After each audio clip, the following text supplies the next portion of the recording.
Las nuevas tecnologías de la información y las comunicaciones han revolucionado en las últimas décadas todos los campos del saber.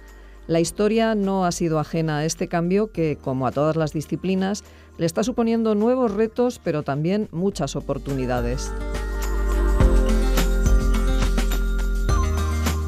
Bien, pues para hablarnos de la historia contemporánea en el entorno digital, nos acompañan hoy en Sin Distancias Matilde Iroa San Francisco, que es profesora de Historia Contemporánea en la Universidad Carlos III de Madrid, y Ángeles Ejido León, catedrática de Historia Contemporánea aquí en la UNED.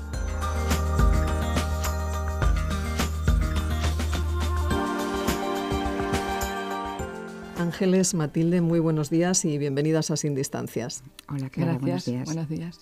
Bueno, ¿qué es la historia digital? ¿Qué entendemos por historia digital, Matilde? Bueno, pues podríamos decir que por historia digital se entiende aquella práctica que utiliza las nuevas tecnologías pues, para crear, realizar o difundir investigación histórica. Los primeros que utilizaron este término y que lo pusieron en práctica fueron historiadores norteamericanos, y tal vez el primer proyecto sea uno denominado The Valley of the Shadows, que era sobre la Guerra Civil Americana.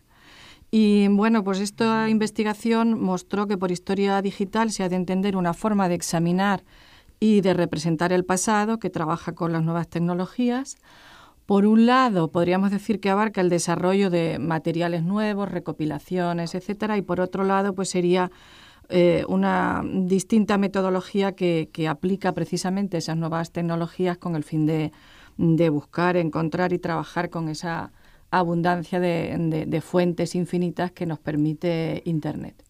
¿Y de qué forma la historia digital afecta a vuestro terreno, que es el de la historia contemporánea, Ángeles? Bueno, pues es muy interesante porque, claro, la historia contemporánea, y exactamente mejor expresado, la historia del tiempo presente, tiene que ver con acontecimientos muy recientes, como su propio nombre indica. Y para esto la web 2.0, pues ofrece una cantidad de recursos que, como ha dicho Matilde, son prácticamente infinitos. Es el archivo infinito en la red. A partir de la Ley de Memoria Histórica, digamos que se abrió la veda un poco para que todas las reivindicaciones relacionadas con la historia y la memoria tuvieran en la web 2.0 un lugar perfecto para poder expresarse y para poder desarrollarse, quizá como no lo habían hecho en otros ámbitos tradicionales. Matilde, ¿hay proyectos concretos que estén desarrollando este concepto de la historia digital? Bueno, si hablamos de proyectos de investigación, pues hoy en día ya hay muchos que utilizan Internet, sobre todo para visualizar los resultados de las investigaciones. Pues, por ejemplo, uno de los pioneros también en nuestro país era uno que puso en marcha José María Cardesín sobre la ciudad del Ferrol, en el cual visualizaba toda la evolución de la ciudad pues a través de mapas, documentos, etcétera, y de alguna manera invitaba a ver la historia de esa ciudad del Ferrol de otra manera, ¿no?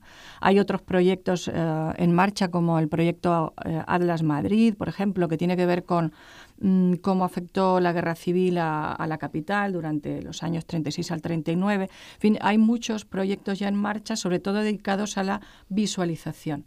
Y yo aquí, si me permites, querría distinguir entre lo que podríamos decir la historia digital, que está hecha con materiales históricos digitalizados, por la prensa histórica digitalizada, o los archivos como Pares y otros más, ¿no?, que han puesto a servicio de todos la documentación tradicional, pero la han digitalizado y ahora cada uno la puede ver desde su casa, ¿no?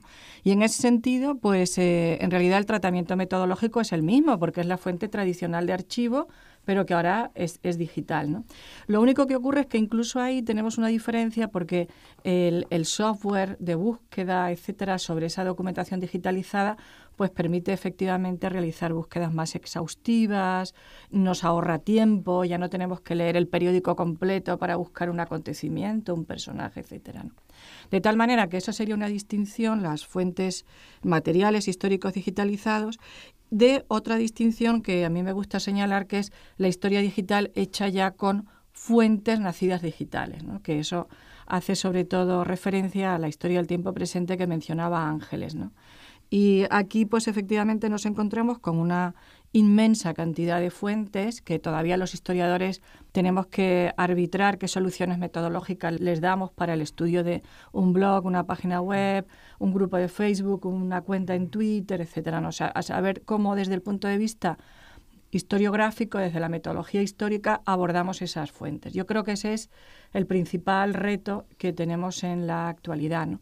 Y en cualquier caso, si me lo permites también, yo creo que lo importante de la historia digital es preguntarse qué efectos tiene en el trabajo del historiador, hacia dónde nos lleva esa tecnología, cómo va a transformar el conocimiento sobre el pasado, cómo va a transformar nuestro propio trabajo, ¿no? Y de momento, pues, claro, los historiadores que nos estamos acercando a ello, para empezar a hablar tenemos que aprender ese nuevo vocabulario, esos nuevos términos que nos resulta complicado y aparte de una serie de prácticas para las cuales no hemos sido formados, pero bueno, ¿no? Tenemos que poco a poco adaptarnos a estas nuevas circunstancias. Sí, efectivamente, la historia digital, claro, presenta nuevas oportunidades, pero también grandes retos para el historiador, digamos, formado de una manera tradicional.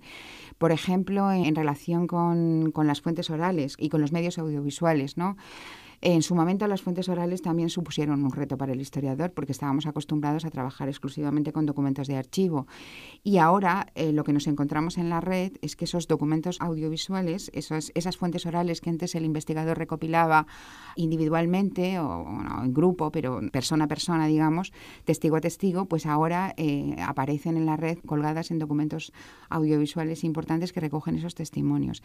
Entonces es simplemente un ejemplo, ¿no?, de lo que puede dar de sí en el futuro la historia digital y el trabajo con estas nuevas herramientas que se han puesto a disposición de los historiadores a través de la red. Bueno, creo que las dos estáis inmersas en un proyecto de historia y memoria digital, ¿no? Sí, es un proyecto que está financiado por el Ministerio de Economía y Competitividad y el título completo del proyecto es Historia y Memoria Histórica Online, retos y oportunidades para el conocimiento del pasado en Internet. Y lo que perseguimos en el proyecto es justamente un poco lo que estamos hablando, ¿no? Es decir, analizar cómo se está representando en Internet ese pasado traumático nuestro reciente, que es la guerra civil y el franquismo, ¿no? Consideramos que son dos hitos en la historia nacional y que están generando pues muchos proyectos de investigación, también mucho movimiento por parte de archivos oficiales para digitalizar fondos y sobre todo un gran movimiento memorial que está subiendo a Internet, pues desde testimonios orales a, por supuesto, mucha reivindicación, incluso a términos nuevos o a conceptos que los historiadores no habíamos manejado mucho, ¿no? Pues el concepto de bebés robados, por ejemplo, están en Internet, etcétera, ¿no? Con lo cual, el proyecto lo que tenemos por el momento está en marcha, no está terminado, ni mucho menos.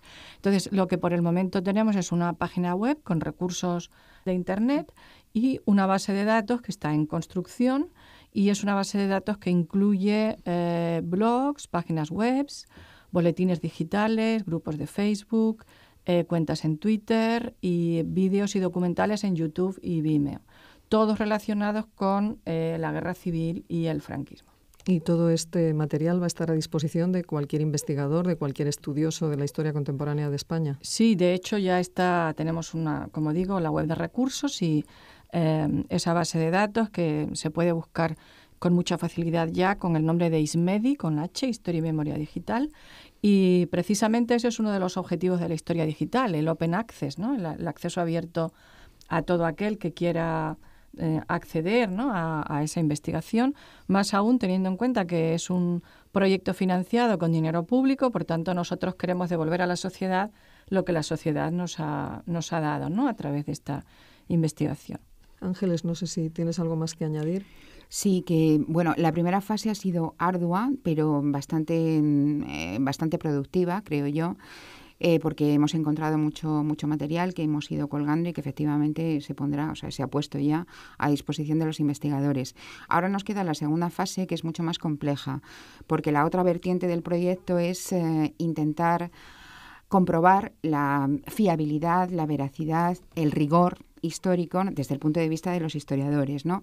Y eso es más difícil, aunque también hay mecanismos específicos para ello, porque siempre comprobamos pues la procedencia del material que se cuelga, quién lo ha colgado, qué hay detrás, en fin, que poco a poco estamos diseñando realmente una nueva metodología para trabajar con la historia digital aplicada exclusivamente a la historia contemporánea y, como ha dicho Matilde, a los aspectos más traumáticos, ¿no?, que han sido más difíciles de llevar a la práctica en la historia tradicional, ¿no? Pues todos los temas más calientes para entendernos, ¿no? Pues la guerra civil, el exilio, la represión, los bebés robados, aspectos duros como, pues no sé, los preventorios franquistas, por ejemplo, todo ese tipo de temas que son más complejos y que están más enraizados en la sociedad, es lo que en el marco de la historia digital y en el marco del proyecto tienen cabida y pueden tener también un enfoque más riguroso, que es lo que pretendemos en la segunda fase del proyecto. ¿Y a nivel internacional estáis en contacto con otros grupos de estudio? Bueno, somos socios del proyecto EUROM, que es un proyecto, un observatorio europeo de memorias, donde hay pues otros países involucrados. Estamos también incluidos en la lista de distribución y bueno, somos socios también de Humanidades Digitales Internacionales.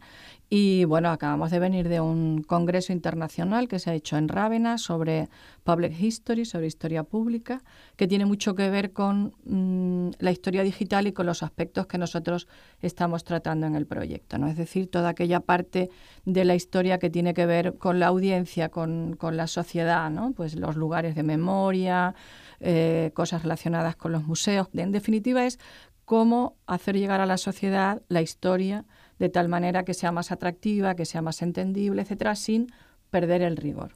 Pues me parece un proyecto muy interesante.